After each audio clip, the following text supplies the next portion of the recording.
Continuing with section 131,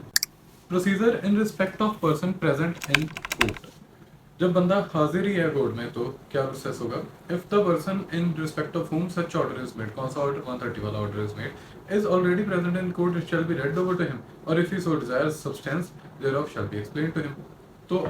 वो जो order में लिखा है, जो बातें बताई हैं कि सब्सटेंस ऑफ इंफॉर्मेशन, उसके बारे में क्या रिसीव हुआ है, कि हम कितने की अमाउंट्स की श्योरिटी बनवाना चाहते हैं, तो वो चीज़ें उसको उधर ही एक्सप्लेन कर दी जाएंगी। अगर वो नहीं प्रेजेंट तो सेक्शन 132 प्रोसीड होगा। Someone of warrant in case of person not so present.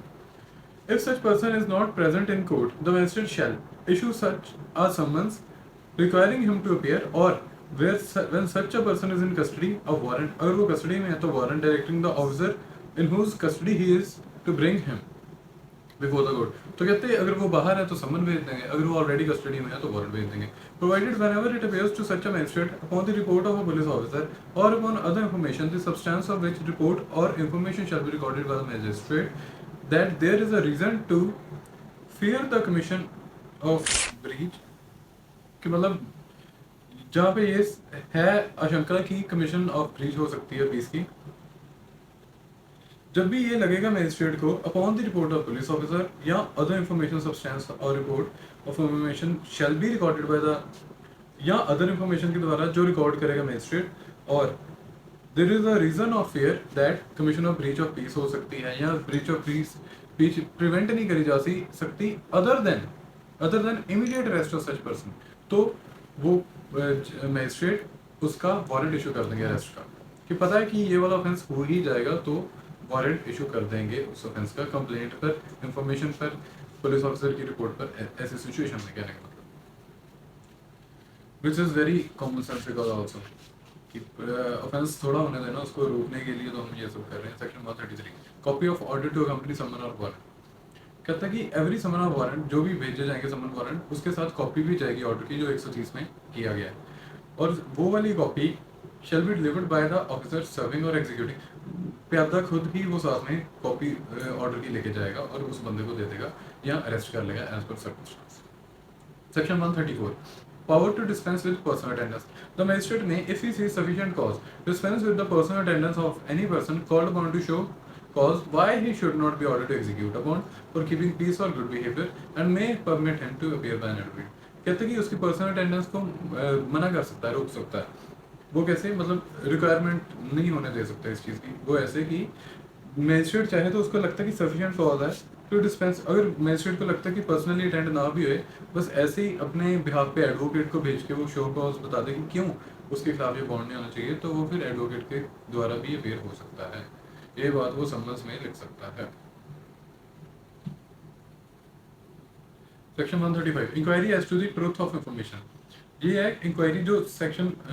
Order किया है 130 में, उसमें, और जो बाद में एक्सप्लेन कर दिया 131 में, तो इसमें वो कह रहा है कि इंक्वायरी करनी है, वो बंदा हाजिर आ गया तो इंक्वायरी करेंगे as to the truth of information कि आपके खिलाफ ये एलिगेशन है, ये रिपोर्ट आई है पुलिस की, तो आप बताइए क्या ये सही है कि गलत है। तो वो बंदा जिसके ऊपर एक्यूजेशन है वो एक्सप्लेन करेगा, रिटन रिप्रेजेंटेशन दे देगा उसको लॉयर, और साथ में एनेक्जर लगा देगा कि ये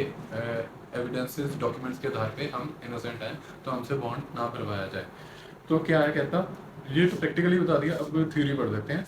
Subsection 1, when an order under section 130 has been read or explained under 131 to the person present in court, or when any person appears or is brought before a magistrate in compliance with or in execution of summon warrant की execution में magistrate के सामने उस बंदे को लाया गया जो इशू कर रहे थे 132 में, तो magistrate क्या करेगा, प्रोसीड करेगा कि देखेगा, तहकीकात करेगा कि कितनी बात सच्चा है और कितनी झूठ है, ठीक है, दूध का दूध पानी का पानी करके बताएगा। सो सबसेक्शन 2 में कहता, such inquiry shall be made as nearly as practicable, कहते कि ये जो इंक्वायरी होगी वैसे होगी जैसे समन केस के ट्रायल चलते हैं। Subsection 3, after the commencement and before the completion of inquiry under subsection 1, the magistrate, if he considers that immediate measures are necessary to prevent, तो कहता है कि ये इंक्वायरी करने के बाद और कंप्लीट करने से पहले जज को लगता है, मैजिस्ट्रेट को सॉरी लगता है कि उसके if he considers immediate measures are necessary for prevention of breach of peace, कहता कि वो मेजर लेना, वो स्टेप्स लेना ज़रूरी है कि ब्रीच ऑफ पीस ना हो जाए, या पब्लिक ट्रैंक्विलिटी डिस्टर्ब ना हो जाए, या फिर कोई ऑफेंस ना हो जाए जो पब्लिक सेफ्टी को हार्म करे। तो may for reasons to be recorded in writing, वो रीजन रिकॉर्ड करेगा राइटिंग में और डायरेक्ट करेगा जिसके उस बंदे को जिसके खिलाफ ऑर्डर 130 का किया गया कि वो एग्जीक्यूट करे बॉन्ड या bail bond for for keeping peace और मेंटेनिंग गुड बिहेवियर, तब तक जब तक इंक्वायरी ना खत्म हो जाए। तो कहते हैं कि इंक्वायरी की पेंडेंसी में भी वो बॉन्ड या बेल बॉन्ड करवा सकता है, या फिर उसको ज़्यादा डर है तो वो डिटेन उसको कर देगा कस्टडी में जब तक वो बॉन्ड या बेल बॉन्ड एग्जीक्यूट नहीं कर देता। Provided that no person against whom proceeding under 127, 28, 29 is no person against whom proceedings are not taken under 127, 128, 129 shall be directed to। कहता है कि वो कोई भी ऐसा बंदा नहीं जिसके खिलाफ 127, 28, 29 की प्रोसीडिंग नहीं करेगी, तो उसके ऊपर उसको नहीं डायरेक्ट कर सकते कि बॉन्ड या बेल बॉन्ड, मतलब उसके ऊपर कार्रवाई 127, 28, 29 की करेगी। तो आप उससे ये वाले सेक्शन की एप्लीकेबिलिटी नहीं होगी, मतलब उससे बॉन्ड आप नहीं भरवा सकते क्योंकि आपने उसके ऊपर ये कार्रवाई चलाई नहीं security for keeping good behaviour वाली। जैसे कि मैंने पहले बताया था 127 से 129 सिक्योरिटी फॉर गुड बिहेवियर ली जाती है। 127 में जैसे डिसएमिनेशन की, 28 में सस्पेक्टेड पर्सन से, 29 से एक्चुअल ऑफेंडर से, अगर वो तीनों कैटेगरी में फॉल नहीं करता तो उससे उसके ऊपर ये चीज़ें अप्लाई नहीं होंगी। The conditions of such bond,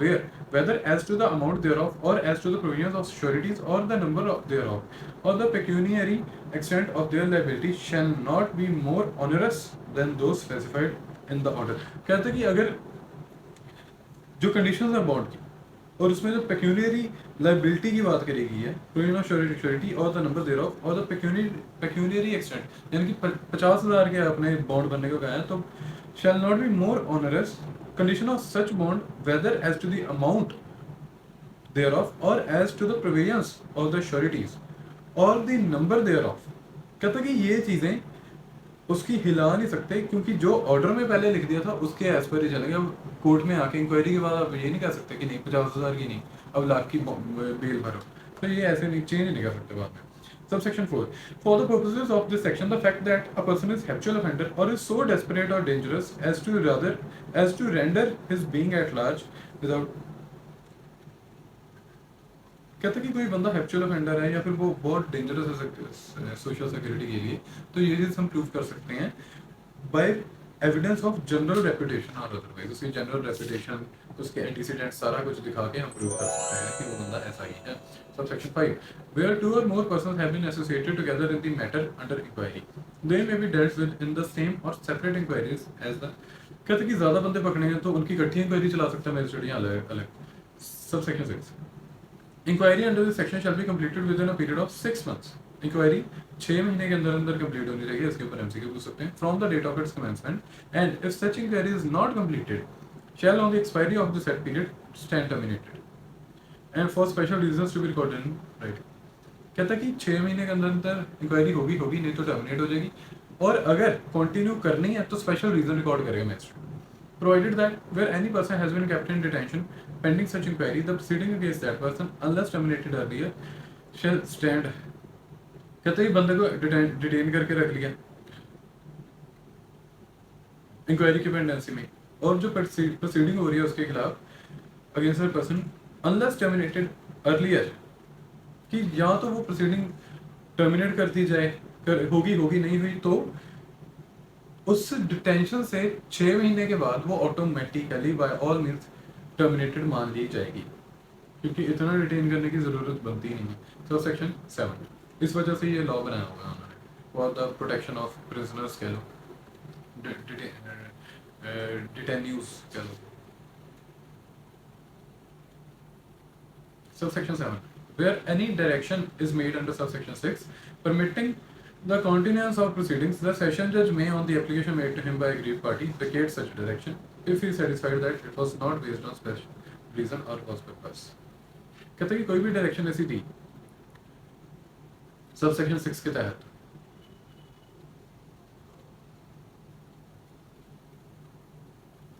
जो परमिट करती है, जैसे मैंने बताया ना special order right, special reason record करेगा। कहते हैं कि कोई भी ऐसी डायरेक्शन दे दी गई है मैजिस्ट्रेट के द्वारा, उसने स्पेशल रीजन रिकॉर्ड कर लिया, तो सेशन जज के पास जब एप्लीकेशन लगेगी विक्टिम के द्वारा, तो वो चाहे तो ऊपर जो एक्सटेंड करने की, इंक्वायरी का टाइम एक्सटेंड करने की रीजन है उसको वेकेट कर सकता है, और अगर वो कन्विंस हो गया कि जो स्पेशल रीजन बताया मैजिस्ट्रेट ने इंक्वायरी को और लंबा खींचने का, वो उससे वो सेटिस्फाई नहीं होता, ठीक है, वो आपकी बात से, विक्टिम की बात से कन्विंस हो जाता है, एग्रीव्ड की बात से कन्विंस हो जाता है, तो फिर वो इंक्वायरी बंद करवा सकता है। सेक्शन 136 कौन बंद करवा सकता है? सेशन जज बंद करवा सकता है। इसके ऊपर भी हम एमसीक्यू पूछ सकते हैं, ये टेक्निकलिटी से पूछते हैं। Section 136 order to give security if upon such inquiry, ये प्रूव हो जाता है कि ये नेसेसरी है कि भाई कि पीस मेंटेन करने के लिए, गुड बिहेवियर के लिए उस बंदे से बॉन्ड या बेल बॉन्ड भरवाने ही पड़ेंगे, तो मजिस्ट्रेट ऑर्डर कर देगा अकॉर्डिंगली। क्या ऑर्डर करेगा कि no person share provided that, हाँ ऑर्डर तो वो कर देगा, लेकिन प्रोवाइडेड दैट क्या प्रोवाइड किया सेक्शन में? No person shall be order to give security of a nature different from और of an amount larger than और of a period longer than specified. कहते हैं कि ऑर्डर में जितने की सिक्योरिटी की उतने की, उससे ज़्यादा भी नहीं, उससे ज़्यादा लंबे पीरियड के लिए भी नहीं, ठीक है, उतने की वो सिक्योरिटी भर देगा। मतलब जैसे ऑर्डर 130 में एक आ गया, तो अमाउंट ऑफ एवरी बॉन्ड और bail bond shall be fixed with due regard to the circumstances of the case और शैल बी, हाँ कहता भी किसी भी पहले सॉरी क्लॉज ए में कहता है कि 130 के ऑर्डर में जितना कहा था उससे ज़्यादा या उससे लंबे टाइम के लिए नहीं कर सकते, ऑर्डर से के साथ ही मजिस्ट्रेट को चलना पड़ेगा। क्लॉज बी में कहता है कि जो बॉन्ड का अमाउंट है, बेल बॉन्ड का अमाउंट है, वो एक्सेसिव नहीं होना चाहिए। एक्सेसिव मतलब कि उस बंदे की हैसियत से ज़्यादा नहीं होना चाहिए। वो बंदा हज़ारों कमाता है, करोड़ का, उससे बॉन्ड भरवा लो, ऐसी हरकतें नहीं करनी। Clause C, when the person in respect of whom the inquiry is made a child the bond shall be executed only by surety. कहता बच्चे से भरवा रहे हो, यानी कि 18 से छोटे से, तो फिर उसकी श्योरिटी ही अकेले भरेंगे, पर्सनली भरवाना उससे। Section 137 discharge of person informed against. If on an inquiry under section 135 it is not proved that it is necessary for keeping peace or maintaining good behavior as the case may be, that the person in respect of whom the inquiry is made should, कहते हैं ये अगर prove नहीं किया जा रहा है कि ये नेसेसरी है, उससे ये प्रूव नहीं किया कर पाए कि ये नेसेसरी है फॉर कीपिंग पीस और मेंटेनिंग गुड बिहेवियर, जिसके ऊपर ये इंक्वायरी चल रही है कि उसको एग्जीक्यूट करना चाहिए बॉन्ड, तो मजिस्ट्रेट एंट्री डाल देगा रिकॉर्ड में उसके बारे में। And if such person is in custody only for the purposes of inquiry, तो फिर उसको रिलीज कर देगा। If such person is not in custody, तो उसको डिस्चार्ज कर देगा। कहता है कि अगर ये प्रूव नहीं हो पाता कि ये ज़रूरी है उससे पीस का या गुड बिहेवियर का बॉन्ड भरवाना, ये नहीं प्रूव होता कि ज़रूरी है, तो जाहिर सी बात है उसको छोड़ दिया जाएगा। कस्टडी में है तो रिलीज कर दिया जाएगा, कस्टडी में नहीं है तो डिस्चार्ज कर दिया जाएगा। Section 138 commencement of period for which security is required. अब बाकी वो वाली बात जो मैंने सेक्शन आई थिंक सेक्शन 125 में बात करी थी कि सिक्योरिटी ले ली कन्विक्शन करके, उसका आंसर यहाँ पे आया, डाउट का answer 138 section commencement of the period for which security is required. कहता कि सिक्योरिटी जो रिक्वायर करी कौन से सेक्शन में, 125 में या 136 में। कहता कि सिक्योरिटी जो रिक्वायर कर ली ना, जैसे कि कॉन्विक्ट कर दिया बंदे को और उससे बॉन्ड भरवा लिया 3 साल का, ठीक है, तो कहता कि जब एक्सपायरेशन ऑफ सेंटेंस हो जाएगी, 2 साल की सजा मिली थी, साल का बॉन्ड भरवा लिया आफ्टर कन्विक्शन, तो वो स्टार्ट तब होगा बॉन्ड पीरियड जब उसकी 2 साल की सजा खत्म हो जाएगी, after the expiration of sentence. इसके ऊपर भी एमसीक्यू आ चुका है। In other cases such period shall commence on the date of such order unless the magistrate for sufficient reason fixes a date. कहता है कि ये पीरियड तभी स्टार्ट होगा, इन अदर केसेस, कहता बाकी केसेस में तभी स्टार्ट हो जाएगा कि जब ऑर्डर कर दिया, unless and until magistrate special date ना फिक्स कर दे। अदर केसेस की बात कर रहा है जो सेक्शन 125 एंड ऑल के अलावा, ठीक है। Section 139 contents of bond. Bond और bail bond to be executed by any such person shall bind him to keep peace और to be of good behaviour as the case may be, and in the latter case the commissioner or attempt to commit or abatement of any offence punishable with imprisonment where it may be committed is a breach of bond or bail bond। जैसे कि जो bond भरेगा वो बंदा bind हो जाएगा piece रखने के लिए, गुड बिहेवियर रखने के लिए, जैसा भी केस हो, तो और in the latter case the commission attempt to commit और अबेटमेंट ऑफ एनी। कहता है इन चीज़ों की कमीशन, अटेम्प्ट, अबेटमेंट सभी के लिए वो बाइंड हो जाएगा। Section 140 power to reject surety. A magistrate may refuse to accept any surety offered. तो पावर है उसके पास श्योरिटी रिजेक्ट करने की. मैजिस्ट्रेट चाहे तो रिफ्यूज कर सकता है कोई भी श्योरिटी उसको ऑफर की जा रही है, या फिर may reject any surety previously accepted by him और his predecessor under this chapter on the ground that उस अगर उसको लगता है कि जो जमानती है वो अनफिट है, जो जमानत करवाना है श्योरिटी वो अनफिट बंदा है, ठीक है, तो वो इसके लिए हिमसेल्फ इंक्वायरी होल्ड कर सकता है या फिर ऐसी इंक्वायरी करवा सकता है कि उसकी रिपोर्ट मैजिस्ट्रेट को दे दी जाए बाय अ मैजिस्ट्रेट सबऑर्डिनेट. अगर उसका लगता है ना जमानती नकली है, ये बार बार हर चीज़ में ही आता है, तो वो अनफिट कह के रिजेक्ट कर सकता है. Such subsection 2 such magistrate shall before holding the inquiry shall give reasonable notice to the surety and to the person by whom the surety was offered. क्या तो वो नोटिस देगा श्योरिटी को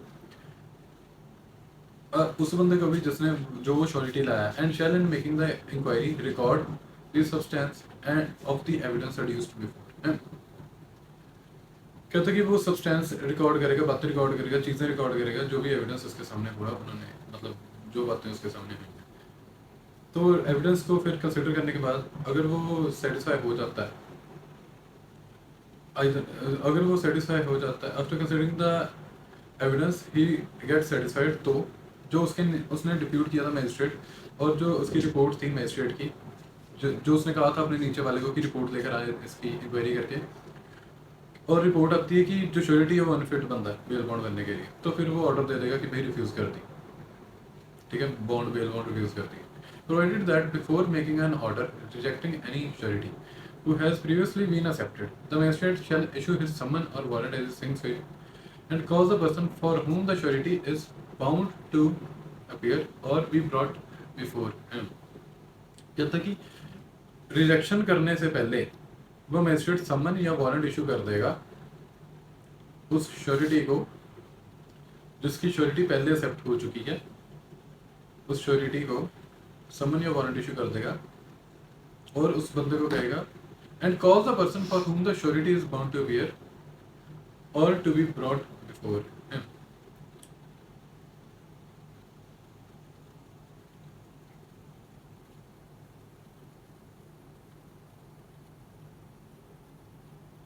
कहता कि वो रिजेक्ट कर देगा और रिजेक्ट करने से पहले उस बंदे के समन वारंट